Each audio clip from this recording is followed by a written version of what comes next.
네, 안녕하십니까. YJ 유튜브 YJ입니다. 네, 지금 계속 국내 데이터 센터 관련 지금 하나금융경영연구소 리포트를 읽어보면서 간단하게 설명을 하고 있고요. 오늘은 그 두 번째 시간입니다. 네, 기존의 첫 번째 시간에 그 데이터 센터 개요에 대해서 이 첫 번째 강의에서 얘기를 했고요. 오늘은 이 국내 데이터 센터 시장 분석에 대해서 말씀을 드리도록 할게요. 오늘 투데이죠. 투데이. 그냥 쓰고 싶었어요. F처럼 보이네. 네. 그럼 쭉 넘어가죠. 앞에 뒤에 내용은 저번 시간에 한 부분이니까요. 쭉 넘어가면은 데이터 센터 시장 분석 여기죠. 오늘은 여기고요. 볼까요? 재밌는 내용들이 많더라고요. 저만 재밌을 수도 있는데 그래도 데이터 센터 관련 자료들이 정말 공개된 자료가 별로 없고 다 되게 뎁스가 없다고 하면 좀 약한 그런 자료들이었는데 뭐 이번 이 자료는 정말 생각보다 이렇게 자세하게 뎁스 있게 정리해 주셔서 이렇게 공개적으로 볼 수 있게 해주셨다는 게 대단한 것 같아요. 사실은 뭐 회사 전 투자 쪽을 하고 있으니까 뭐 개별 프로젝트 할 때 이런 관련 자료들을 뭐 유료로 금액을 내고서 그런 보고서들을 받아서 보고 있지만 그거는 이제 대외적으로 공개할 수 있는 자료는 아니어서 뭐 할 수는 없지만 그래도 이 자료 자체도 거의 뭐 그런 자료 수준에 육박하는 이런 내용이라고 생각해서 정말 대단하다고 생각하고 하나금융경영연구소 정말 리스펙합니다. 네. 저 아는 사람 없어요 여기. 네.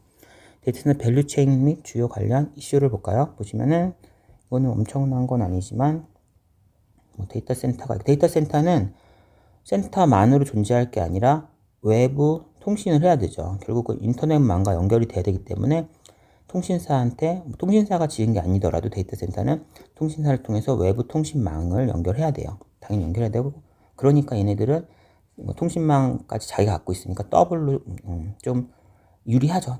통신사들이 데이터 센터 지으면은 데이터 센터 코로케이션 비용도 받으면서 자기가 또 인터넷망에 대한 비용 자기가 받게 되고 두 개 수입을 다 내기 때문에 어떻게 보면 좀 코로케이션 비용을 낮게 받던지 뭔가 이런 경쟁적인 좀 비용을 뭐 책정할 수도 있고 그런 어떤 시장 경쟁을 하는 데 있어서 수익을 뭐 정말 주로 그렇게 하진 않겠지만 시장 한번 죽어보자 식으로 해서 확 싸게 하면서 전체 장악도 할 수 있는 뭐 그런 여력도 있는 그런 기업들이고요. 뭐 그렇게 아직은 하고 있진 당연히 않아요. 네. 보시면은 당연히 뭐 이쪽은 건설 관련인 거고 건설 관련해서는 주민 민원은 분명히 있어요. 주민 민원이란 거는 데이터 센터까지 지금 전력망을 쭈르륵 끌고 와야 되잖아요. 전력망을 끌고 오고 보통은 티어 3 하면서 뭐 2개망으로 분리한다고 해서 뭐 다른 변전소 2개에서 끌고 오거나 같은 변전소에서 2개 뭐 평행망을 끌고 오거나 하는데 이 가는 공간에 뭐 아파트 같은 게 있으면은 자기 근처 밑에 그런 뭐 고압 전선이 지나가는 것에 대해서 뭐 좀 다들 꺼려해요. 사실은 뭐 과학 배울 때 이 내용을 엄청 뎁스 있게 보진 않았지만 보통 뭐 전기가 이렇게 흐르면은 자기장이 이렇게 흐른다고 하죠. 어쨌거나 전기선 밑에 자기장 영향을 받으면 뭐 전 의학적인 건 모르지만 뭔가 인체에 좋지 않은 영향을 끼친다라고 저도 어디서 알고 있기 때문에 저희 집 앞에 대놓고 누가 뭐 이런 거 지으면은 그 전선이 지나가면은 없던 전선이 생기면 원래 있었던 건 어쩔 수 없겠지만 없는데 갑자기 생긴다 하면 저도 막 뭐라 할 수도 있을 것 같긴 해요. 그래서 뭐 다른 얘기지만 요즘엔 요런 거 이제 땅 밑에 선이 지나갈 때 땅이죠. 그 위에 이제 차폐막 같은 거를 설치해서 그 땅 위로 그런 전자기장들이 가는 거를 뭐 축소한다? 일정 수준 이하까지 낮춰서 뭐 하는 그런 것들도 추가 공사비를 내서 설치한다고 하네요. 워낙 민원 이슈들이 있으니까.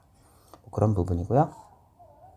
지금 어쨌거나 지금 뭐 얘네들 클라우드 서비스 프로바이더 클라우드 서비스가 많이 하니까 지금 현재 이런 데이터 센터의 메인 주 임차인은 클라우드 서비스 하는 업체들이죠. 글로벌리. 그래서 아마존 그리고 마이크로소프트 그리고 이거 아주어라고 있나요? 그리고 CP 컨텐츠 프로바이더 당연히 넷플릭스나 뭐 쿠팡이나 이런 지금 디즈니 플러스도 있겠죠. 그런 대규모 영상 같은 것들에 대한 그런 컨텐츠를 프로바이드 하는 녀석도 당연히 데이터 센터가 필요하죠. 저장이 필요하고 얘네들도 당연히 이것들은 저장도 하면서 인터넷망으로 또 연결도 해야 되니까 그 연결망에 대한 부분도 당연히 니즈가 있고 얘네도 연결해서 써야 되죠. 인터넷으로 연결해서 클라우드 들어가니까 당연히 인터넷망이 필요하긴 한 거예요. 그렇고, 요 단어, 육양국. 이거 뭔가 너무너무 생소하고, 개소리라고 해야 돼. 뭔가 좀 이상한 단어 같은데, 이거는 제가 찾아보니까, 보통 다 이렇게 나라가 있으면은 해상 케이블로, 해상 광통신망으로 전 세계가 다 연결이 돼 있거든요.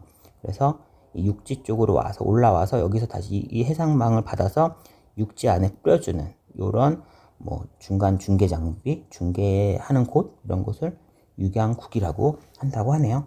여기 있으면 결국은 광통신망이랑 바로 연결이 되니까 어떠한 예를 들어 아시아 퍼시픽 전체에서 넷플릭스가 예를 들어서 아시아 퍼시픽 전체에 10기가 말도 안 되겠지만 10기가 정도가 필요해 하면 이제 이런 꼭 한국이든 싱가포르든 어딘가에 이런 해저 광통신망이 잘 연결되어 있는 곳 위주로 해서 이런 데이터 센터를 만들어 가지고 10기가를 채울 수도 있겠죠. 네. 그런 거. 이건 대신 엄청난, 그러니까 반응 속도 중요한데 이런 여기 깔려 있어야 해당 지역 전체에 대해서 어느 정도 영향을 끼칠 수가 있기 때문에 이게 보통 제가 알기로는 우리나라 기업들이 쓰고 있는 건 당연히 서울에 있는 데이터 센터 이런 거지만 아시아 퍼시픽 지금 그러니까 이런 글로벌리 어떤 쓰는 업체들 넷플릭스 쿠팡은 아니죠. 넷플릭스나 AWS 이런 애들은 한국 데이터 센터에 들어오는 게 한국 소비자들만을 위해서 한국에 오는 게 아니라 아시아 퍼시픽 전체에 대해서 일정 용량, 일정 캐파를 갖추기 위해서 그 구역 내 어딘가에 하면서 그게 한국이 유리하면 한국을 하는 거고 싱가포르가 유리하면 싱가포르를 하는 거고 하는 거지 그 나라 온리로 이렇게 짓진 않고 좀 더 높은 레벨, 좀 글로벌 레벨에서 그런 결정을 한다고 하고요. 이런 것들에 대한 거는 어쨌거나 육양국이라고 할 수 있는 이런 해상 케이블 근처 지점이 오히려 유리할 수도 있는 거죠. 꼭 서울에 있어야 할 필요는 없을 수도 있겠죠. 보시면 현재 자료죠. 지금 점유율 현재까지 점유율은 21년이긴 해요. 그러니까 결국 과거에는 대부분 통신사들이 자체 통신 아까 말했죠. 얘는 코로케이션에 대한 임차료도 받고 자체 통신망에 대한 그런 사용료도 둘 다 동시에 받아요. 근데 아까 그 제일 유리하죠. 그래서 수입이 곱하기는 아니지만 두 개의 수익이 창출되기 때문에 기본적으로 훨씬 수익 창출도 유리하고 그런 요금 체계하기에도 유도리도 훨씬 많죠. 그래서 돈도 많고 작은 기업이 아니니까요. 그래서 얘네가 기존에는 데이터 센터 국내 점유율 60%였어요. 그리고 또 역시 이런 정보 서비스를 제공하고 있는 대기업 계열사들에서 또 한 30% 정도의 비중을 과거에는 차지하고 있었고요.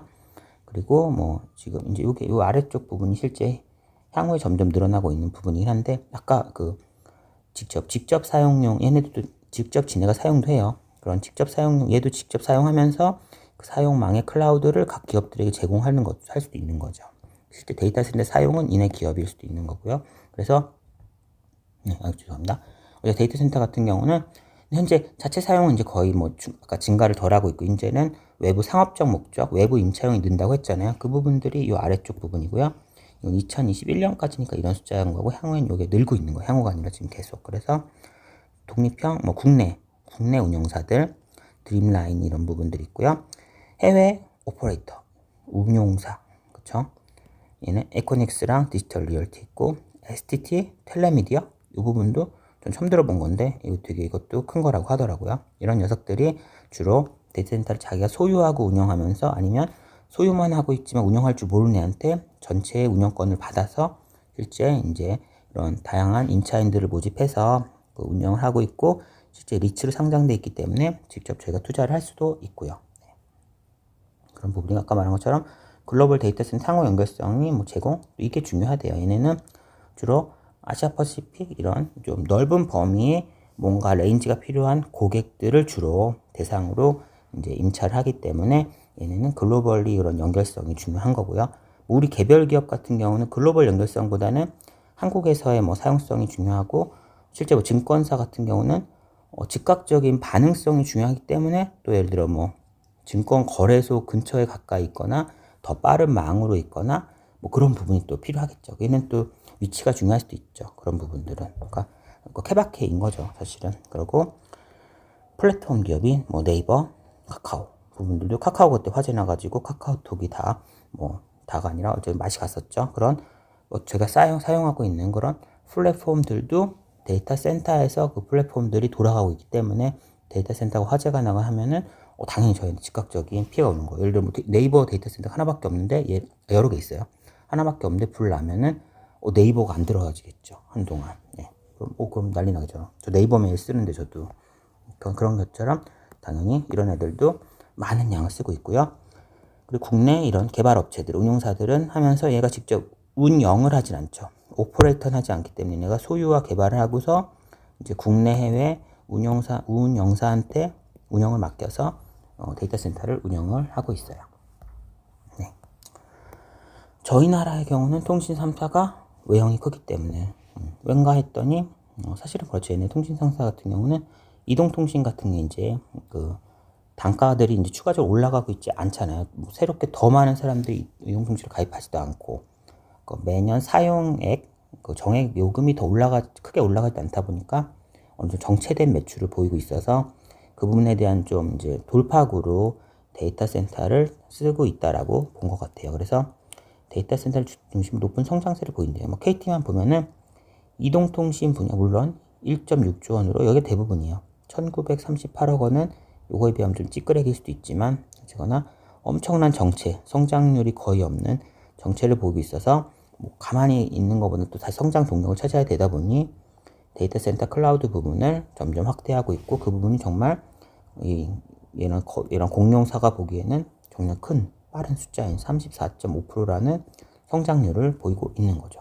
그래서 물론 아직 외형이 매우 작지만 어쨌거나 뭐 이거 하나로 다시 살아나겠다는 아니지만 살아나기 위한 전략들 중에 뭐 원 오브 댐으로 데이터 센터라는 부분을 이런 3대 통신사들이 사용을 하고 있다고 생각해요. 네, 전방산업 이제 실제 사용자들, 그렇죠? 클라우드 서비스 프로바이더, 클라우드 업체죠. 이건 좀 글로벌리 아니면 아시아 퍼시픽 전체 넓이로 봤을 때 소수의 외국계 클라우드 업체가 실제 시장을 과점하고 있어요. 그러니까 저희도 코로케이션 한다 그러면 임차인으로 들어오는 글로벌 데이터 센터 같은 글로벌 포커싱한 데이터 센터는 대부분 이제 외국계 클라우드 업체가 결국은 임차인으로 들어오게 되겠죠. 그래서 그런 말을 한 거고요. 그래서 에코닉스 같은 얘기를 하는 건데 뭐 데이터 센터 고객 비중, 에코닉스 같은 경우는 지금 고객 탑 10 안에 클라우드 IT가 7개사라네요. 그러면 뭐 금융기관은 없네요. 그쵸? 그리고 클라우드 IT 전체의 35%를 차지하고 있대요. 아까 말씀드린 금융기관은 이런 좀 광역을 포커싱한 그런 데이터 센터보다는 해당 지역 아니면 거래 속도 이런 것을 포커싱한 좀 다른 위치에서 대부분 또 쓰고 있겠죠. 그러니까 이런 약간 반응 속도는 살짝 느려도 되지만 대용량을 사용해야 되는 클라우드 같은 이런 부분들이 조금 글로벌 포커싱을 해서 사용되고 있는 거고요. 국내 주요 클라우드 사업자, 국내에 들어와 있는 주요 사업자는 아마존이 역시 뭐 2021년으로도 60% 넘나 보네요. 그리고 마이크로소프트가 이 정도 되고 네이버까지 해서 어쨌거나 국내는 현재 클라우드 3대 업체는 아마존, 마이크로소프트, 네이버 이렇게 될 것 같고요. 네이버 되고 있고 딴 애들도 클라우드 서비스를 하고 있지만 그렇게 규모가 크진 않죠. 그리고 이게 되게 생각보다 웹페이지 재밌는 것 같아요. 전 사실 딴 것 때문에 계속 이런 IaaS, PaaS, SaaS, SaaS라고 있나요? 이런 단어가 계속 나와요. 지금 저도 막 꼭 데이터 센터 업체 하는 게 아니라 뭐 인수금융이나 이런 거 할 때 해당 업체들 어떤 뭐 소프트웨어적인 업체들 하다 보면은 얘네 업체가 일하는 거는 뭐 SaaS다 라고 하는데 소프트웨어 애즈 서비스 뭐 읽어도 사실은 그 도대체 뭔 소리지? 이해한 것 같지만 이해한 것 같지 않은 느낌? 뭔가 이해한 것 같은데 누군가 설명하려면 제가 이해를 못하는 뭐 그런 내용들이었는데 여기서 좀 데이터 센터랑 엮어서 나오니까 약간은 더 이해할 만한 것 같고요. 이거는 보시면은 데이터 센터 제목을 보죠. 데이터 센터 호스팅 클라우드 서비스가 관계. 그러면 여기서는 지금 이거 데이터 센터는 여기는 이거만 자체 사용하는 데이터 센터이고 이게 코로케이션이고 이게 호스팅 이게 클라우드 서비스인 거예요.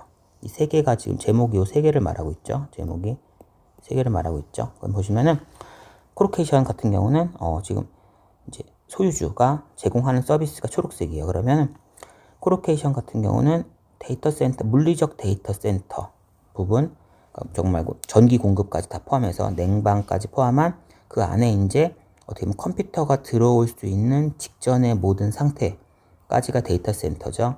이 부분을 공급하고서 실제 들어오는 녀석이 거기에 뭐 스토리지, 서버 같은 물리적인 IT 설비들, 그리고 뭐 소프트웨어적인 것까지 다 해서 자기가 사용하고, 실제 데이터 센터 소유주는, 운영사는 어떻게 보면 물리적인 데이터 센터 공간을 이제 대여해주는, 임차해주는 그런 부분들이 코로케이션이라는 부분이고요. 호스팅이라고 하면은 우리 옛날에 호스팅 업체들이 있었잖아요. 그래서 홈페이지 주소 같은 거 주고 이랬었죠. 그런 가상 공간에 어느 세팅된 공간에 이제 우리가 판을 깔아주는 그런 건데, 호스팅 업체 요즘 많지는 않지만, 결론은 코로케이션 입장에서 봤을 때는 상면을 공급했을 때 호스팅이란 건 호스팅 업체가 임차인으로 들어온 거예요. 호스팅 업체가 임차인으로 들어와서 호스팅 서비스를 하면서 호스팅 고객을 모아서 걔네들은 매출을 내는 거죠. 그런 부분이라고 할 수 있고요. 그러면 이제 다음 넘어가서 클라우드 서비스 같은 경우는 이제 이것도 당연한 게, 지금 이 얘기 자체는 저희가 데이터 센터를 가지고 있는데 클라우드 서비스를 제공하는 기업한테 임대차를 준 거예요. 어떻게 보면 이것도 다 코로케이션이에요. 코로케이션인데 호스팅 업체한테 임대차를 주면 호스팅 업체는 요만큼을 지네가 설치하고서 나머지 것들은 이제 고객들한테 뭐 임대차를 해서 인터넷적인 공간 임대차에서 고객들이 요 역할을 한다는 거고, 코로케이션을 통해서 클라우드 업체한테 임대차를 주면은 IaaS 업체 같은, 클라우드 업체 같은 경우는 지네가 이제 코로케이션 임차인으로서 이런 가상화까지 자기가 공급하면 그 이후에 운영측의 애플리케이션 데이터는 이제 고객들이 사용한다, 이런 느낌이어서, 사실 저희 데이터 센터 입장에서는 코로케이션이냐 자체이냐 밖에 없는 거고, 코로케이션인데 호스팅 업체가 들어오면은 이제 세부적으로 걔는 요렇게 여기까지 지네가 공급하면서 요만큼을 고객한테, 고객이 요만큼을 직접 하게 되겠구나라는 그런 느낌인 거고요. 결국 임대차인 거죠, 결국. 그래서 이 단어를 한번 보시면은 지금 가상화라는 부분, 결국은 어떤 클라우드한 가상 공간에서 뭔가를 하는 거잖아요. 그러면 IaaS, Infrastructure as a Service 같은 경우는 어떻게 보면 그런 그죠, 컴퓨터로 치면은 데스크탑, 그러니까 윈도우즈가 깔리기 직전의 컴퓨터, 운영체계가 깔리기 전에 그런 물리적 컴퓨터라는 그런 것과 유사한 공간을 웹 클라우드 공간에서 주는 거죠. 그러면 개별 실제 CPU를 갖고 있는 컴퓨터가 필요하진 않겠죠. 그럼 이제 사용 업체들에게 뭐 온라인망을 통해서 지금 이런 운영체계 직전, 운영체계를 깔 수 있는 인프라스트럭처까지 가상적으로 설치되어 있는 가상적인 공간을 제공하면, 클라우드 적용하면 거기서 해당 기업이 자기가 필요한 운영체계를 설치하고, 그 운영체계에 맞는 앱을 설치하고 자기 회사 데이터를 이용해서 일을 하겠죠. 그래서 어떠한 물리적인 컴퓨터와 유사한 클라우드에서의 컴퓨터 하드웨어적인 부분까지 깔아주는, 그러니까 그 부분까지 공급해주는 업체가 Infrastructure as a Service, IaaS고요. 그러면 PaaS는 Platform as a Service, 애플리케이션의 개발에 필요한 플랫폼을 제공한다고 하고요. 뭐 이거 좀 다시 보면은 결국은 가상 컴퓨터 공간에다가 실제 이제 운영 체계까지, 뭐 윈도우즈라고 말하면 좀 그렇겠지만, 예를 들면은 윈도우까지 깔려 있는 컴퓨터를 주는 거죠. 그럼 거기에 이제 개별 프로그램을 설치해서 사용하는 거는 사용자인 거고, 이건 역시 여기서는 지금 그냥 물리적인 컴퓨터만 주고서 윈도우는 네가 사 하는, 그럼 자기가 살아서 뭐 프로그램 까는 거고, 이거는 윈도우까지 깔려 있는 컴퓨터를 하는 거죠. 근데 물리적인 컴퓨터가 아니라 클라우드랑 가상 공간에서 거기까지 제공하게 되면은 이제 개별 애플리케이션의 데이터를 자기가 만들어서 생성해 쓰게 되는 거고요. 그리고 SaaS 같은 경우는 소프트웨어까지 제공을 하는 거예요. 결국은 소프트웨어까지 제공을 하면 이제 그 소프트웨어 사용하면서 개별 기업이 자기 데이터가 쌓이긴 하겠죠. 근데 이제 결국은 사용만 하면 되는 거죠. 개별 기업 입장에서는 SaaS 서비스를 받게 되면 클라우드를 통해서 실제 뭐 필요한 소프트웨어까지도 다 이제 세팅된, 어떻게 보면 그 프로그램 다 깔린 컴퓨터를 받게 되는 거죠. 이거는 윈도우까지 깔린 컴퓨터를 받는 거라고 하면은 얘는 다른 시스템별로 컴맹이어서 MS 오피스랑 뭐 딴 거 필요한가요? MS 오피스만 딸랑 깔린 컴퓨터를 주고서 받고서 오피스를 사용하는 것과 비슷한 느낌인 거죠. 뭐 새로 프로그램을 깔 수도 있겠지만 그런 식으로 소프트웨어까지 깔려 있는 것을 클라우드 공간 하에서 제공해 주는 거죠. 그러면 개별 CPU나 이런 것들이 있는 엄청 빡신 CPU가 있는 컴퓨터가 필요하진 않겠죠. 물리적으로 그냥 어떤 단말기 형태로 해서 인터넷으로 연결해서 얘네 서버에 연결해서 얘네 프로그램을 얘네 프로그램 연결할 수 있는 인터넷망이 돼 있는 단말기에서 이제 해당 소프트웨어를 사용하고 소프트웨어 자체는 서버 안에서 돌아가겠죠. 해당 사용하는 기업이 아닌 SaaS를 제공하는 기업체가 갖고 있는 데이터 센터 안에 서버에서 모든 계산이나 이런 게 돌아가고 그 결과값을 단말기에 주면서 사용하는 기업들은 그런 클라우드망에 직접 접촉을 해서 이런 부분을 사용하게 되는 것 같아요. 그래서 IaaS, PaaS, SaaS라는 개념이 있고요. 그 부분을 한번 조금만 더 이렇게 하면 더 이해가 기억이 오래가지 않을까 싶어요. 그리고 이슈는 뭐 수요가 증가할 수 있는 이슈들이 있대요. 이거는 계속 나오는 얘기인데 지금 뭐 데이터 센터가 단기적으로는 과공급이라고 해요. 한국은 뭐 그 얘기는 나중에 또 있겠지만 근데 AI 지금 현재 여기서도 있었지만 AI의 비중은 아직은 8%긴 해요. 지금 데이터 센터 중에서 근데 AI 같은 경우가 전력 사용량이 훨씬 많고 GPU 보통 GPU라고 그러죠. GPU를 사용한다고 해요. 그러면서 얘네들이 훨씬 전력 사용량도 많고 데이터 센터가 더 필요하다고 하더라고요. 향후에 점점 더. 그래서 저도 잘 모르겠지만 AI 같은 경우는 트레이닝 하는데 뭐 어느 정도를 쓰고 저희가 뭔가 요청한 걸 추론하는데 이제 80 정도의 전력량을 사용한다고 하네요. 그래서 어차피 이 부분이 새롭게 데이터 센터를 사용할 아직 충분히 앞으로 무궁무진하게 들어올 그런 수요, 임차인군이 AI 쪽 그런 임차인이라고 해요. 네. 그래서 뭐 오픈 AI 이런 애들이 점점 더 이제 데이터 센터의 또 주 임차 고객으로 향후에 점점 올라오게 되겠죠. 네. 그런 부분을 얘기하는 것은 이런 부분이 있어서 지금처럼 뭐 이렇게 컨텐츠 프로바이더, 그러니까 뭐 넷플릭스 같은 애들이나 아니면은 클라우드 서비스 얘네들도 당연히 여전히 우상향을 하죠. 계속 컨텐츠는 누적적으로 쌓여서 올라가고 클라우드 서비스로 전환하는 기업들이 늘어나면서 점점 자체 서버에서 클라우드 서버로 넘어가는 기업들이 계속 늘어날 거예요. 아직은 뭐 모두가 쓰고 있지는 않잖아요. 당연히 우상향할 건데 그것과 다르게 엄청 빠른 속도에 갑자기 올라올 녀석이라는 AI라는 녀석이 또 있다. 그래서 결국은 수요라는 부분은 정말 장기적으로 당연히 꾸준히 우상향할 녀석과 빠르게 우상향할 녀석인 AI까지 있어서 어쨌거나 수요라는 거는 아직 꺾인다는 얘기를 하기는 뭐 쉽지 않다? 쉽지 않지 않죠. 꺾이지 않겠죠. 아주 오랜 시간 동안 그런 얘기를 할 수 있는 거고요. 네, 그리고 뭐 데이터 센터 다중화 의무 이건 우리나라 이제 개별 기업들 얘기인데 저번에 판교 데이터 센터 카카오 하면서 지금 이제 뭐 디지털 안전 3법이란 게 생겨났대요. 그래서 이런 지금 뭔가 지금 다중화 의무라는 그게 필요한 그런 기업들이 좀 지정이 되는 건 전 잘 모르겠어요. 어쨌거나 전혀 다중화 의무가 아무한테도 없었지만 뭐 이 법이 생기면서 어떠한 대상에 대해서는 뭐 다중화가 필요하다는 게 부과되면 부과될수록 당연히 기존에 뭐 1이라는 A라는 업체가 1이라는 뭐 데이터 센터 썼는데 다중화해야 되면은 추가로 1을 더해야 되면 뭐 2가 되겠죠. 그럼 당연히 데이터 센터에 대한 니즈가 또 늘어나게 되는 거죠. 다시 합니다. 네. 그래서 어쨌거나 추가적인 기존 수요를 수요를 늘리는 영향이 있을 거고요.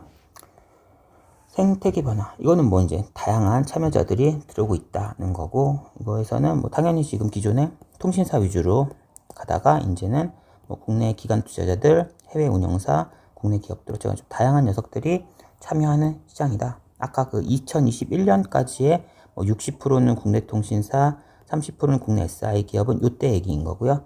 이제 향후에 신규로 들어오는 것들은 보다 다양한 그 오너, 소유자들에 의해서 발생이 될 거예요. 그래서 대충 이걸 보시면은, 지금 보시면은, 국내 빅 플랫폼 하는 네이버, 카카오 같은 경우는 사실은 뭐, 돈이 있으니까 직접 소유하면서, 운영하면서 그런 네이버나 카카오 서비스를 하게 되겠죠. 사실은 이건 저는 이제 기관 투자 입장에서는 여기는 얘는 자체가 조달할 테니까 사실 좀 PF나 이런 대상이 아니긴 하고요. 거의 없을 거고, 그 외에는 국내 ICT 기업은 당연히 물론 자기가 사용량도 있지만 자기 사용인지 다 했으니까 이제 코로케이션을 주겠죠. 이런 업체들한테. 그러면서 이것도 사실 대부분 자체가 소유해서 지을 때는 PF 형식으로 뭐 조달 안 하고 있고 자체 조달하는 경우도 있기 때문에 얘도 금융 투자자 입장에서는 요 두 시장은 약간 뭔가 모르겠어. 뭐 회사채를 발행하고 이런 건 대체 투자는 아니잖아요. 그러니까 대체 투자 입장에서는 조금은 여기 사업에 투자할 수 있는 뭐 폭은 넓지 않다. 별로 없다. 그런 시장을 볼 수 있고 이쪽이 이제 대체 투자에서의 뭐 PF 이런 것들 발생하는 그런 구간이죠. 그래서 글로벌 운영사들은 직접 소유하면서 이제 코로케이션, 그러니까 물리적인 설비들에 대한 운영, 임차인 모집까지 다 하고 할 수 있는 거고요. 국내의 자산 운용사, 뭐 이지스나 코랑코 이쪽은 물리적인 개발, 준공까지는 하지만 실제 오퍼레이팅 이런 업은 못하기 때문에 이거는 뭐 KT나 이런 데들한테 위탁 운영을 맡겨서 실제 뭐 물리적인 뭐 데이터 센터의 운영을 맡기면서 어쨌거나 이러한 임대인들, 이런 클라우드 서비스 업체나 컨텐츠 프로바이더들을 뭐 나중에는 AI도 이런 부분들의 임차인, 또 일반 기업도 있죠. 일반 기업도 임차인을 사용하는 거예요. 네, 그리고 신규 성장 기대, 신규 진입 증가. 이거는 이제 그 개발하는 아까 요런 업체들 여기가 지금 다양하게 늘고 있다는 그런 내용을 또 추가로 말하고 있는 거고요. 공급이 증가한다는 얘기죠. 결국은 이거는 공급 자체가 증가한다. 수도권 중심으로 기존의 공급 집중이 되어 있긴 해요. 지금 현재 기존의 공급한 2022년 기준 공급한 결과를 보시면은 대부분 서울, 경기, 인천에 지금 쏠려 있죠. 많이 쏠려 있고 향후에 개발될 예정인 뭐 신청된 데이터 센터 같은 경우도 전체 합계가 이렇지만 수도권이 80.6%가 수도권에 집중되어 있어서 저는 어쨌거나 수요처 근처 뭐 다수의 이제 뭐 일하는 사람이 많은 곳, 고용하기 쉬운 뭐 그런 곳에 다 쏠려 있는데 실제 어떻게 보면은 약간 글로벌 시장을 타겟으로 한 데이터 센터에 대한 아직은 비중이 우리나라는 많지 않다고 생각돼요. 네. 그래서 계속 지금 수도권 중심으로 과잉이 해서 이런 우려가 있어서 결국 이제 향후에는 좀 뭐 분산시키려고 하고 있는 거고요. 그래서 전력 공급 거부 권한 한전에 신청하면 다 해줘야 되는 그런 부분에서 거부권을 부여해서 데이터 센터 개발한다고 뭐 우후죽순 신청을 해도 전력에 약간 여유가 있더라도 공급 거부할 수 있는 권한을 이제 한전한테 부여를 했고요. 그리고 분산 에너지 활성화 특별법이라고 하면서 결국은 지역별 차등 요금제 이런 것들 통해서 뭐 전기 요금을 좀 다르게 주던지 해서 그 지방을 다른 지역을 더 플러스 인센티브를 줌으로써 분산을 유도할 수도 있는 그런 방식들을 이제 계속 활용할 예정이에요.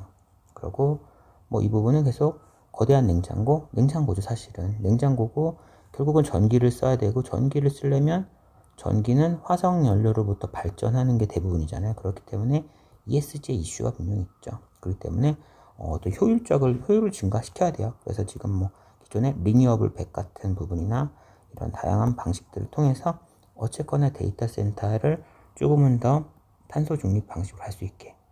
근데 결국은 효율을 더 올려야겠죠. 지금은 PUE라 그러나 효율인데 이게 지금 1.0이면은 데이터 센터 운영, 그러니까 그 서버를 돌리는 데만 딱 전기를 쓴다는 얘기인데 보통 PUE가 1.5 이러면은 이제 그런 실제적으로 0.5만큼을 이제 뭐 냉방 설비든지 이 시설 운영을 위해서 데이터 센터 온리 목적보다는 데이터 센터, 그러니까 GPU, CPU 돌리는 부분이 1.0이라고 했을 때 남은 부분이 이제 이런 뭐 냉방 부분이나 이런 부분이고요.